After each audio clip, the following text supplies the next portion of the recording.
We talk so much about trauma, shadow, and pain in the healing world. But what if your healing journey isn't actually leading you back to the past at all? What if the real turning point is the moment you discover the gifts you were born with, but never fully recognized or realized? The ones that only reveal themselves when the wounds finally loosen their grip. That's what happened to me. 10 years and more than 100 ceremonies later, and suddenly the medicine began showing me not what was broken, but what had always been there waiting. And in this episode and in this series, Healing with Ayahuasca over a decade, I want to take you into that part of the journey. The moment where healing stops being about repair and starts becoming about remembering who you truly are. Now, looking back over the last decade, I sat in over 100 ayahuasca ceremonies, and I've held space for around 1,000 people in their ceremony or integration journey. And I still don't know how to talk about this medicine without sounding like a missionary, because it truly has been the greatest experience of my life. And without this, I think my life would have been 10% of the depth and the love and the gifts, relationships and connections that I think I would have been able to cultivate in my life. She has helped me release trauma, helped me see and own and accept my own gifts. She has helped me see my patterns and self destruction. And she has sent me on an integration journey of a lifetime that truly has transformed every fear that I have.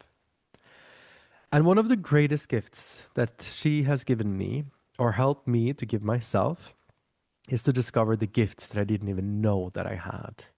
If you are on this path, it means that you are going through these 5 phases of healing that I will talk about in the next episode, where you eventually also start realizing all of your gifts, and then you will start bringing your gifts into service for your life, and also into service in your work and in your purpose. And one of the gifts that I found was so physical that I can prove it isn't the same as I came into ceremony with. And I find it so absurd that this can even be true. And I know if it's true for me, I'm sure it can also be true for you on your journey. The first time this happened was in a ceremony, and I think I was 10 ceremonies onto the journey in my first year. And then suddenly I started feeling something physical shifting in my throat. Not like a muscle release, but more like a door I didn't even know existed suddenly swinging open from the inside. And a sound came out of me that I hadn't made since I was a child. It was really rich and deep and totally untamed. It could sing any note, no matter what music the shamans would sing, it could follow them. It could go so high, it could harmonize, and it was so pure. It felt like it was coming straight from my heart. And before the ayahuasca, I had a normal singing voice. Okay, maybe a little bit better, like I did like Pop Idol when I was 19 and got the golden ticket. But it was this like boring boy band voice, like trying to sound special, but not really. And people would say nice things if I sang at a party, but it was not something that I would pursue or record a song with. And yet, in the ceremony, what came true wasn't about sounding good. It was true in a way that I can't explain without sounding almost pretentious. It was like something has been waiting underneath, inside of me, patiently for decades. It was a voice that felt really pure and untouched without any limitations. It felt like singing with a voice of warm butter that could roll to any high note and have no restrictions. And it only got messed up if I thought about what someone else might be thinking. Then I could feel the character and the physical restrictions come back full force, and I was back at my boy band voice. But if I sang from my heart, to my heart, it was the deepest, most enjoyable energy that I'd ever touched, and it was inside of me. The problem was, I could only access it inside the ceremony. And even then, I was terrified of letting anyone hear it. So I would literally sing into my pillow. And this is the thing about ayahuasca that very few people will tell you about. When you come into ceremony, she is not going to invite your capable adult self that you are right now to do the scary thing. She is going to invite the part of you that is scared. So when, for example, she first asked me to get up and dance in the Malacca, me, as a 35-year-old, of course I can dance in front of people. It's uncomfortable, I can do it. But I couldn't move my body. I was terrified. Suddenly I was 7 years old. I was the kid who was mocked for moving in a gay way, for taking up space, for being too much. And when she asked me to sing, I was still not 35 years old with my boy band voice. I was 12 with one of those voices that cracked at the worst possible moment and was also bullied for being gay because I sang, and who decided right then that silence was safer. Ayahuasca brings the wounded part into the center of the room and says, "No, here is an invitation. Dance, my child, sing." So I spent years learning to sing in ceremony, not through any form of technique, but just learning to let myself be heard while feeling like a child who had no right to make any sound. And every ceremony was a different age. And I love that with ayahuasca. It's like when you go into a relationship with her and you heal over a decade, it feels like being reparented by yourself and a grandmother. Sometimes I was 2 years old, pre-verbal, with vibration and breath. Sometimes I was 7 or 12 and right at the edge of complete shutdown. It took me many years before I sang a song that I'd written myself in front of the group. 9 years, actually. And people, people in the ceremony was annoyed when I finally shared it. They said, "Why did you keep this hidden so long?" And this is it. Your real voice doesn't come out because you decide it should. It comes out, it blossoms when the thing that has locked it away finally loses its grip. And ironically, my name is Vox, which means voice in Latin. A name I chose myself when I was 19, and I spent most of my life trying to ignore how cosmically absurd that is. Like the universe just tattooed the assignment on my passport, and I spent 40 years pretending I couldn't read. Before ayahuasca, I did not like my voice.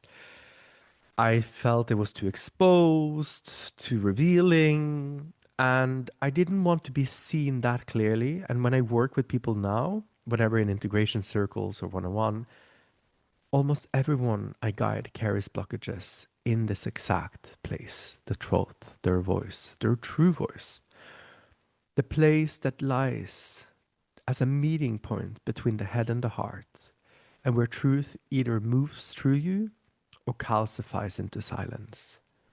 It's a sacred meeting point. It's where your inner voice can attack you or finally align with you.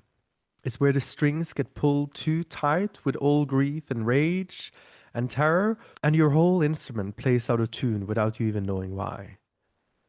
And what I learned after a decade of this work is that when you really, really listen to someone's voice, not just the words that they're saying, but the voice itself, you can hear their entire story. The places where it tightens, where it goes quiet, where it suddenly gets loud to cover something up. You can hear the 7-year-old who got laughed at, the teenager who learned to make themselves smaller, and the moment they decided it was safer not to speak. Every voice carries its history, its gifts.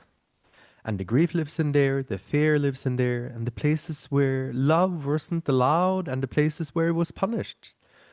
You don't need someone to tell you their trauma, you can hear it in the way their voice catches or doesn't catch when it should, or stays perfectly controlled when they're talking about something that should make them cry. Every time someone speaks, they're playing on the only instrument that connects their heart to their head, their inner self to their outer self, their entire history. And when you don't just drink ayahuasca once, but if you stay with her long enough, and I mean years, you also become the medicine. Your voice becomes a part of your transmission.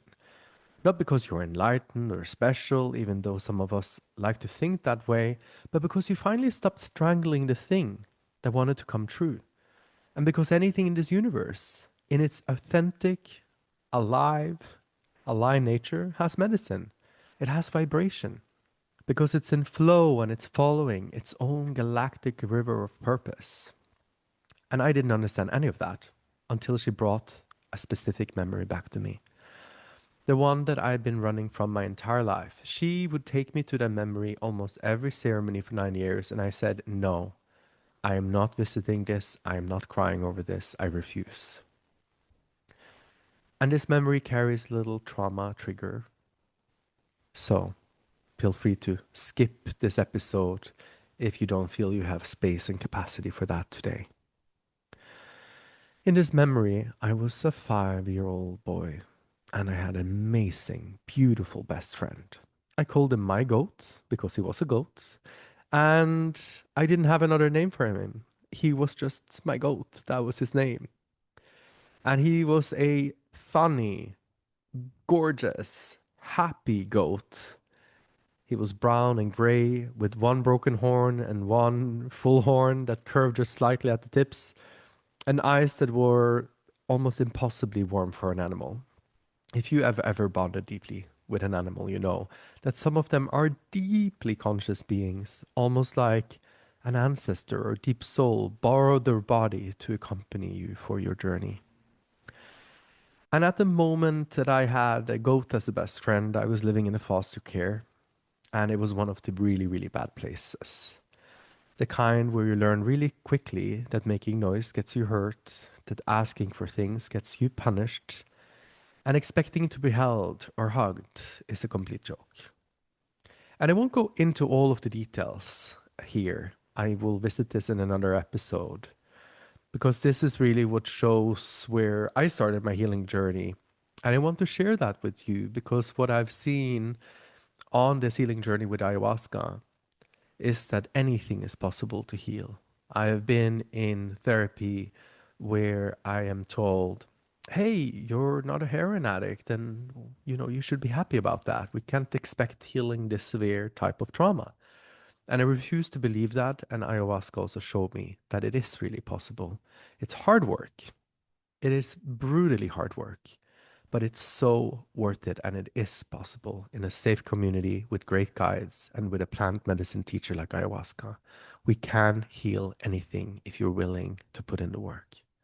And back into this memory that I didn't want to meet, and I knew that ayahuasca was showing it to me because there was something that I needed to heal there. I just had a lot of fear from feeling what I felt in that moment. And when I was small, I was always afraid. I always feared for my life every day that I lived in this foster family, even though it was just for 2 years of my life. I was always waiting for the next thing to go wrong. I was always scanning, always small, always trying to disappear, except when I was with my best friend, my goat. Every morning, he would wait outside my door. He would stand outside it like he knew which room was mine, and he learned somehow to open the door himself. He would hook one horn, always the left one, over the door handle and pull it down. And then he would suddenly try to get into the hallway. And I'd walk out, and he would lower his head so I could scratch him between his horns, right at the base where the fur was the softest, and we would always be together. We would run around, we would play hide and seek, and from morning to evening, we would just have the best day ever.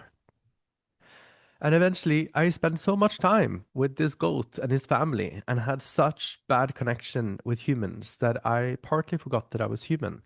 And I developed some goat behavior that took me some time to get rid of. And I also struggled to speak fluently human. I actually loved being partly a goat. It's much easier than being human. And I had a friend here on this space that never hurt me, that never yelled, that never disappeared without warning, that never said that I was too much. He was just there every morning, solid and warm and real. And I think a lot of us animal lovers, we have felt the same way. An animal was that safe space for our sacred innocence to be kept and held like a safe guardian for our hearts that provided unconditional love. And I loved him more than I probably have loved most humans in my life. And that probably sounds a bit sad, but it's true. He was the only being in that entire house, those 3 years of my life, who made me feel like I wasn't broken or unloved, like I didn't need to perform or hide or apologize for existing. And I didn't have a language for it then, but my go taught me that love didn't have to hurt, that presence didn't have to come with conditions, that I could be safe with another living being. And he was, in some ways, my first real experience of unconditional love. And then one morning, I walked out. It was a cold December morning, I think, and I could feel something was wrong immediately. My goat was standing outside the door, but further away, and next to him was my stepdad. And I could suddenly see my goat bleeding from his head, looking scared and sad. And then I could see my stepdad holding an axe in his hand. And I couldn't move. I just froze. And I didn't understand anything. And my dear goat, who was so loyal, did not run away. And then the axe flew through the air, and my best friend was gone.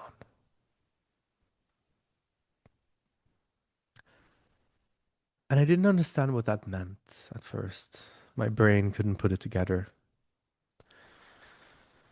But I know that my entire body and universe just collapsed at that moment, and I just froze. And something in my throat closed as well. It felt physical, like a hand almost reaching inside it and clamping it down. I couldn't make a sound. I couldn't cry. I couldn't move. I just stood there frozen. And afterwards, my foster dad, who was a person who had completely forgotten his own heart, he said, "Now you don't have any best friends and you are all alone." And an anger and a guilt for not being able to save him was born, for not screaming, for not crying. And I promised myself to never let anyone or anything ever come close to my heart again, to always keep them miles away, because what I love the most can be taken away and the pain is just too great. And fast forward 3 decades, I'm in ceremony and I'm really sick. I'm with a client from America and I have to go to the ceremony, but I have a brutal throat infection, fever, chills. My glands are so swollen I can barely swallow, and I can feel it just getting worse by the hour. And I'm scared that I will have to go to the hospital because we're in a cold Mallorca and I feel I need antibiotics. And I'm getting a bit freaked out and I'm so tired. But I drink the cup with the medicine and I tell ayahuasca, if you can heal this throat infection, I am going to surrender. No more negotiation being on this path, no more half measures, no more holding back. And within an hour, I start feeling better. The fever breaks, the swelling goes down, and it's unmistakable. But then there's an initiation. I can feel the memory of my goat coming back, as if he's coming there next to me, standing there. And I know that I will have to surrender to the tears that I can now feel in my throat starting to move. So I go outside in Mallorca because as a facilitator, I don't want all that intention on me. One of the curses of being a facilitator. So I go into the bathroom and suddenly I'm not on a mountaintop in Spain anymore. I'm 5 years old and I'm standing in that yard outside my door and I'm watching my goat, my best friend, die. And it's not like a memory, the way you normally remember things where you're watching from a distance and you know it's the past. I'm there. I can feel the morning air. I can smell the blood and the earth and my goat's fur. I can feel the exact texture of his coat under my hand. And I'm feeling everything that I couldn't feel that day. The terror, the confusion, the helplessness of being 5 years old and watching the only thing you love being destroyed in front of you and not being able to stop it or not being able to scream. And I start crying. Not adult crying, the kind of crying that can only come from a child who's been holding it for 35 years. It's like soul sobs that feels like you're going to split open.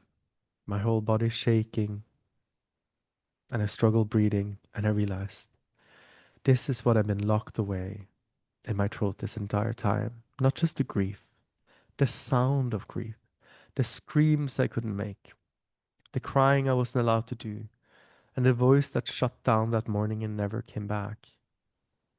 Every time I tried to sing in ceremony and felt my throat close, this was it. Every time I tried to speak my truth and felt the words choke or almost go backwards, this was it. Every time I felt myself starting to love someone and felt the urge to run away to protect myself, this was it. And the tears that came flowing through for several hours, it felt like a sacred river that was finally moving. And I could feel the energy blockage finally releasing in my throat. And I was wondering if this throat infection I had been getting, every single year, multiple times a year since I was 5 years old, I always had to take antibiotics.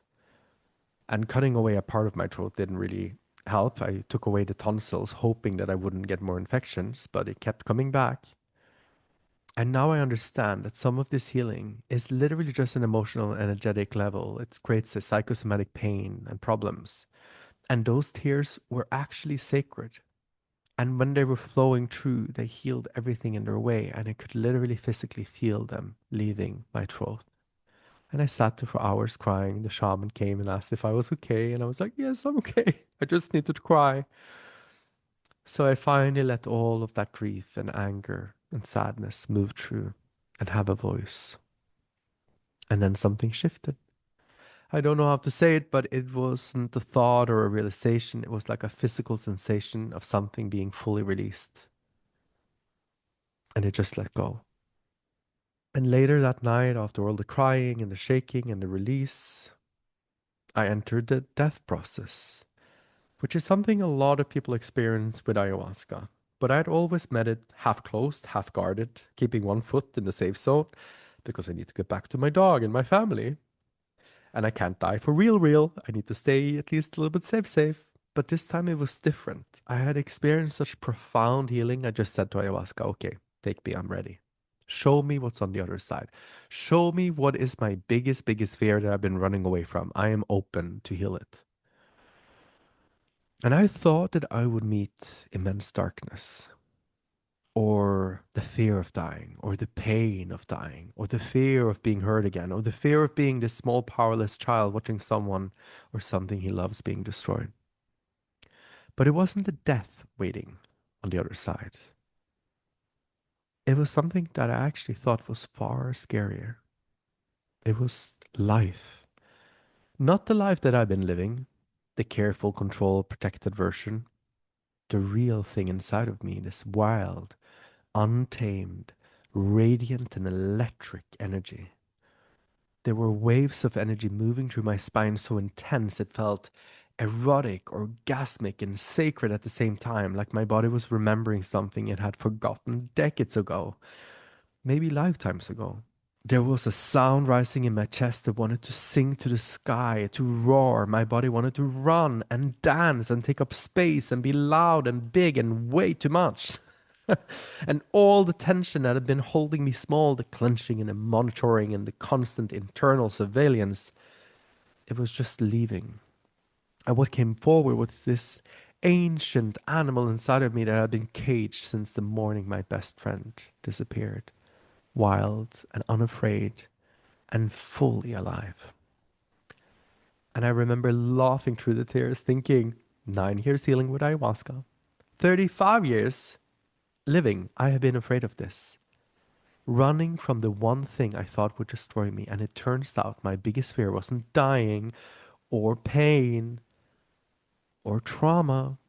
It was being fully alive, fully expressed, fully aligned and authentic with the deepest, wildest, most undefended parts of who I actually am.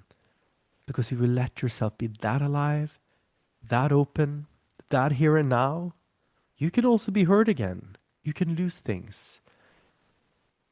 But here's what the medicine showed me.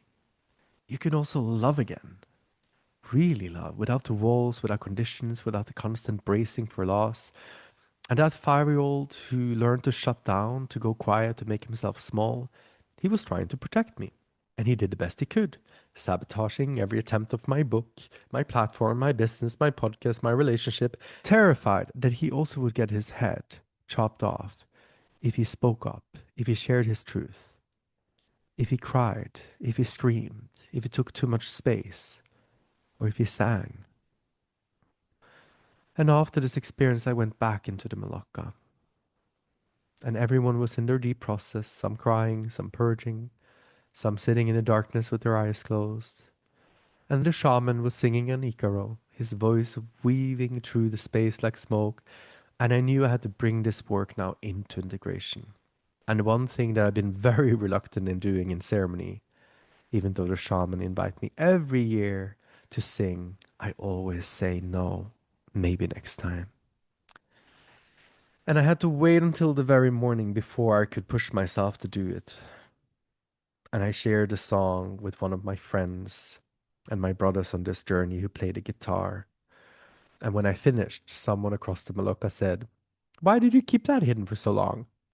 And I wanted to say, because it took me almost 40 years to find the parts of my voice that died the day I started to distrust life and love. Because my voice isn't just sound, it's everything that I've lived, survived, everything I love, everything that's sacred to me. It's the inside of my heart. It's the most gentle and vulnerable part of me. It's what's locked away. It's everything that I've been too afraid to let anyone see, feel, or hear. It's all of me naked. But of course, I just said, I wasn't ready. And I'll be honest with you, I haven't fully integrated my voice yet, not completely. I bought a piano, I started recording my own music, and I have so many medicine songs that I can't wait to share with you. And outside of a ceremony, I can't always access that raw, open, fearless sound. I'm trying to reverse engineer it, the breath, the posture, the inner state that lets me open the way I do when I'm with the medicine. Because in the ceremony, I'm free from the character I built to survive, to stay safe, the one who learned to monitor every word and gesture. But I'm also glad that I developed these senses because in my work, I have this all seeing eye that can feel and see things most people can't. Out here in my regular life, the character always comes back and it's not very helpful. And I don't have my singing voice that is pure and open when I'm in my character. It's like it has a different voice. To be quite honest, I don't even know if this voice is fully my truest voice. And that's the irony and the interesting part of this work. You have to detach from many of the things that you think, this is just who I am, this is just me. Yeah, maybe. To just hold tiny space and openness for things might be a little bit different than what you're considering to be true right now. And I catch myself mid sentences sometimes and I realize I'm actually not speaking from my true place right now. I'm speaking from the safe space, the place that won't get me hurt or judged or misunderstood, or the place that makes myself sound more silly or unserious, like a clown, so nobody takes me seriously enough to be threatened by my presence. And now in my work, when I've accepted that, hey, you can be unsafe and say the unpopular thing, it's okay if people are projecting on you. Stay in your truth. That's where your medicine is. Now that I'm not scared of being unpopular, I get to use more of my voice and be more in my own medicine. And it's also very humbling because 10 years of this medicine and hundreds of ceremonies, I'm still, I feel, learning the most basic thing, how to use my actual voice in my real life. I'm also learning to trust that this is the work, not just the ceremony itself. Those are the opening and the downloads, those are the seeds. The real work is what you do with it afterwards. How you let it change the way you show up, the way you speak, the way you love. And that work is in integration, is why I love doing this work. Because whenever someone is fresh off their first ceremony or someone has been on this path for years, the same journey or the same patterns shows up again and again. The truth and the voice, the place where truth gets stuck. And it's not a coincidence. We live in a world that has taught most of us, in one way or another, that our real voice isn't safe, that being fully expressed is dangerous or not welcome, that love makes you vulnerable and vulnerability gets you hurt. So we learn to modulate, to perform, to sort of harmonize a little bit out of our own authentic pitch internally. So we stay a little bit out of our inner harmony so that we can stay in harmony with the outside. And then we wonder why we feel disconnected from ourselves and from each other and from any sense of purpose and meaning. And the voice is also so much more than just your sound or your singing voice. Your voice is your truth. It's the place where what you think and what you feel can align. And when your voice opens everything starts to shift: your relationships, your work, your creativity, the way you move through the world, because you're no longer performing a version of yourself that you think will keep you safe.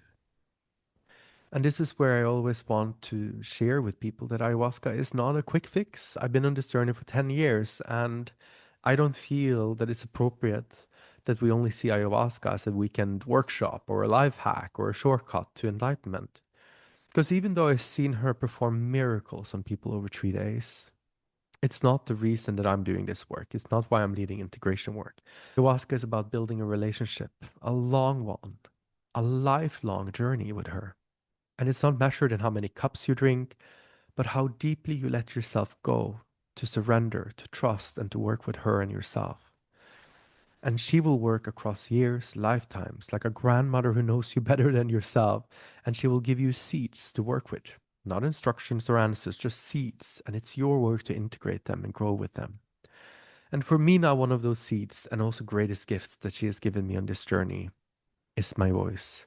It took me a decade to understand what she meant, and I'm still understanding it. But here's what I know: that 5-year-old kid who one day was standing in that yard watching his best friend die, learning that love is dangerous and silence is safer, he is still inside of me, and he will always be there.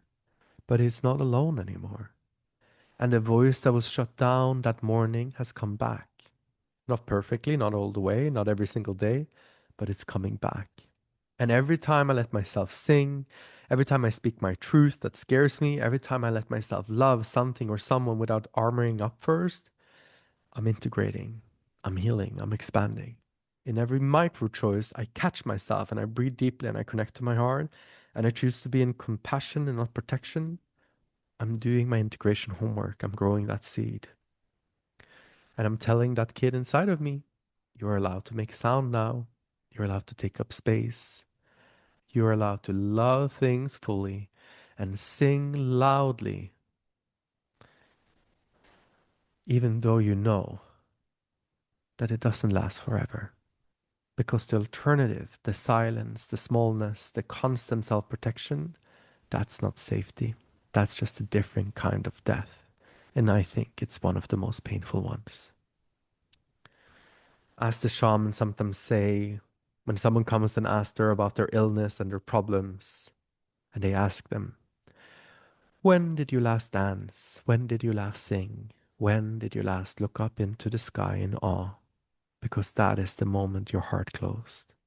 And when you go back there and you heal it and you let that part of you be witnessed and supported and loved, and you help that part of you release and feel all of these emotions and bring it into acceptance and surrender and love, you always end up like everyone else as the last day of the ceremony, standing under the stars, dancing, singing, and looking up at the heavens in awe.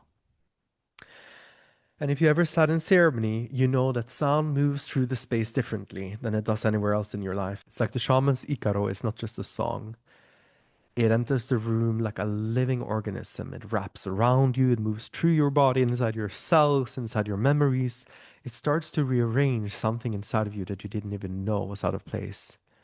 And if you pay attention, you start to realize the voice itself is also a medicine. Every instrument they play carries a vibration and is alive.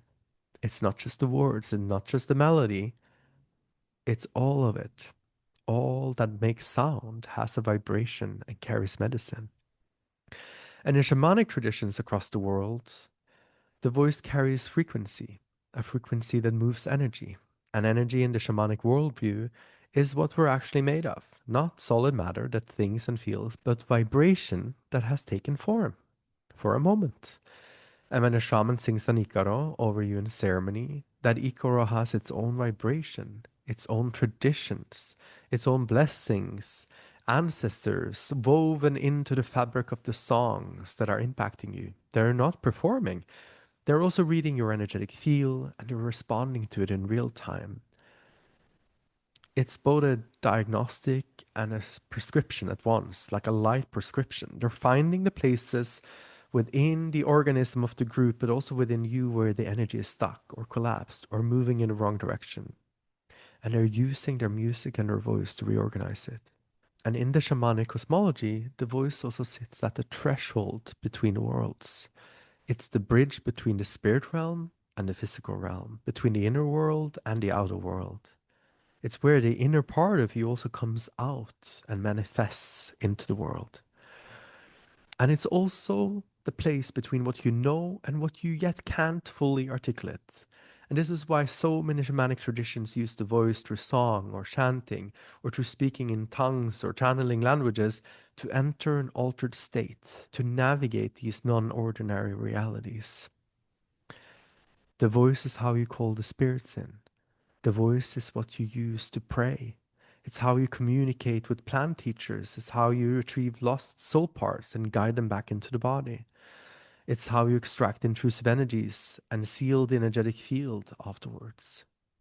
So it's not just the shaman's voice that matters or the instruments, it is your voice as well. Because when ayahuasca asks you to sing in a ceremony, and if you sit long enough, she will, she's not asking for your performance to be a rock star, to stand in front of the fire with a guitar. She's asking for you to use your voice as a tool to move something true. It is simply that we learn that the voice that we have has always been capable of doing magical things when we stop treating it as a tool for communication and start using it as a tool for transformation. And the shamans have already known this for thousands of years. That's why we have beautiful books like the Four Agreements that is amplifying how important it is for you to trust your own words, to always stay aligned and in truth with your own words, to never promise things to the world that you are not honoring yourself and respecting, to always stay aligned and in truth within your own heart. And in ceremony, the medicine does the same thing.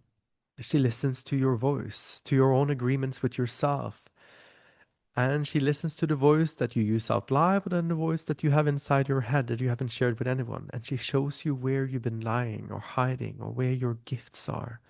And this is why so many people have profound breakthroughs around their voice and their truth during plant medicine work, because it's in their voice that their truth actually lives and becomes real. And ayahuasca, she loves helping you see your truth. And in shamanic practices, the voice is also understood as a seat of power. Power in the sense of agency and presence and the ability to impact your reality. When you speak with your full voice, not the diminished version or the apologetic version, or the version of you that is seven and is trying to make everyone comfortable, you can really feel things happening quickly. People start listening differently, the room changes, the words land with weight. And this is why in so many shamanic initiations, there is always this period of silence afterwards. They don't want you to speak about your experience, or they want you to be silent during the dinner or during the day, because they want to teach you how to hold your voice sacred. Because what we see as sacred, we honor. What we honor, we respect. And what we deeply respect and see as sacred, we have gratitude for. And what we have gratitude for, that we honor, that we respect, that we see as sacred, we celebrate. So they don't want you to waste your energy on empty words or gossip or performative speaking. They want you to save it for what matters, because what you will speak will also become a part of your reality, internally and externally. And I feel this is one of the most important part of the voice work that we do when we start working with ayahuasca and integrating. That when we clear our voices, when it's not choked with old grief and rage and fear, when it's not performing or hiding or apologizing, it becomes a conduit for something bigger than me and you. It becomes a voice for medicine, for spirits, and for truth. So at the end of this episode, I want to share the song that I made and shared for the first time this year with our medicine community. And a big thank you to Sarah, who's also a singer, for sharing her appreciation for this song and also this podcast. This song actually came true at her first ever ayahuasca retreat. And thanks to Sarah, I'm sharing it with you now. So this one is devoted to you, my friend.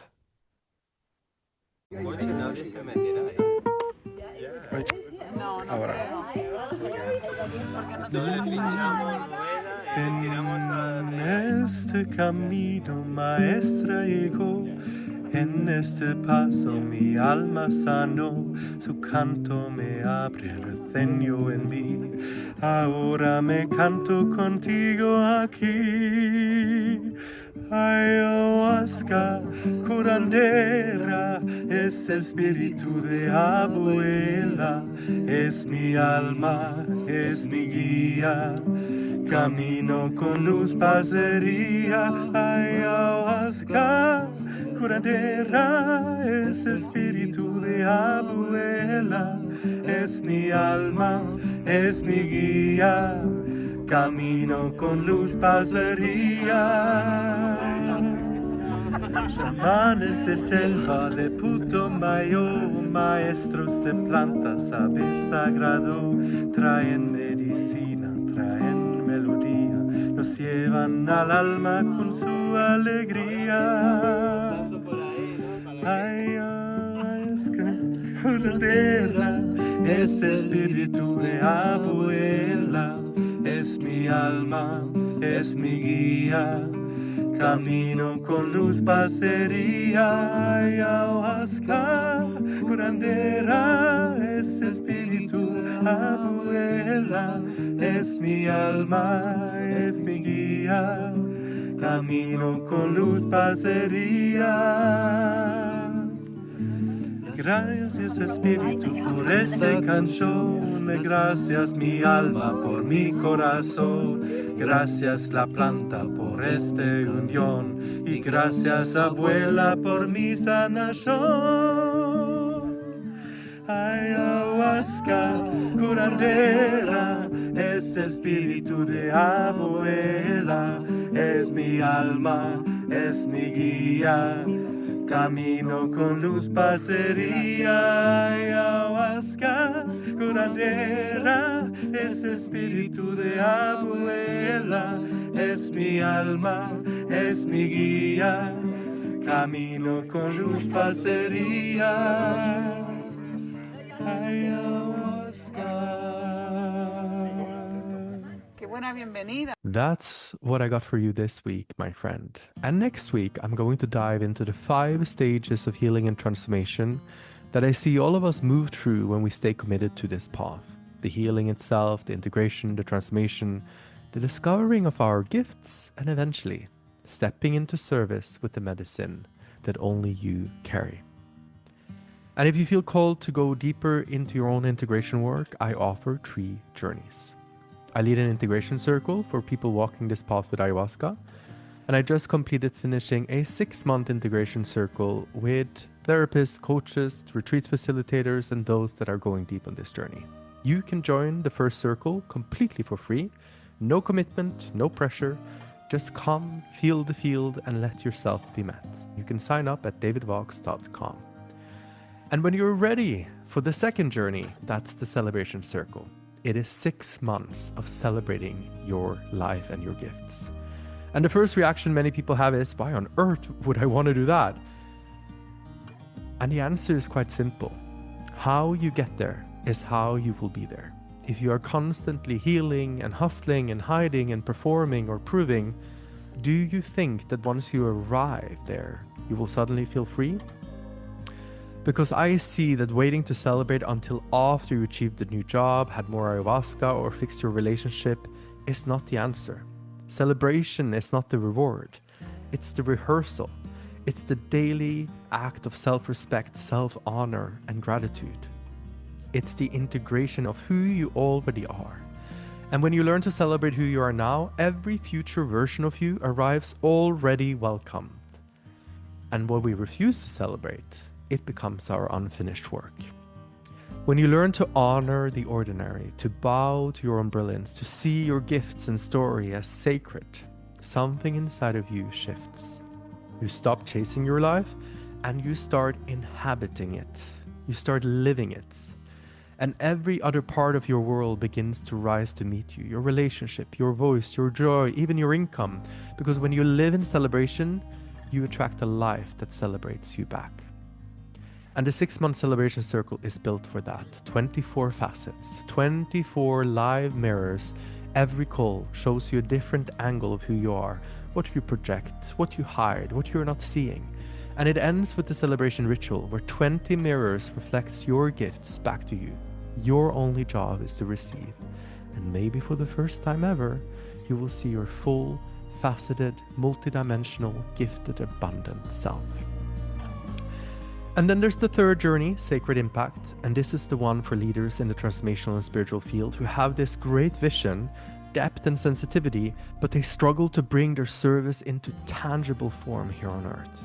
I've guided and coached over 5,000 leaders in the last 15 years, helping them create platforms and offerings that comes from a real alignment. Something that honors their integrity, their sensitivity, their pacing. And for 6 months, we meet as a group of 10. We bring your platform, your ideas, your service, your medicine into structure, into form, and into a rhythm that actually grows the tree you've been cultivating and produces the fruit you've been trying to reach for years. It's planting these seeds in a container where they can grow and bringing it into resonance and clarity, and then watching the fruits of this sacred work manifest in a way that finally feels true to who you are. You can find more information about these 3 journeys on davidfox.com. See you next week, my friend.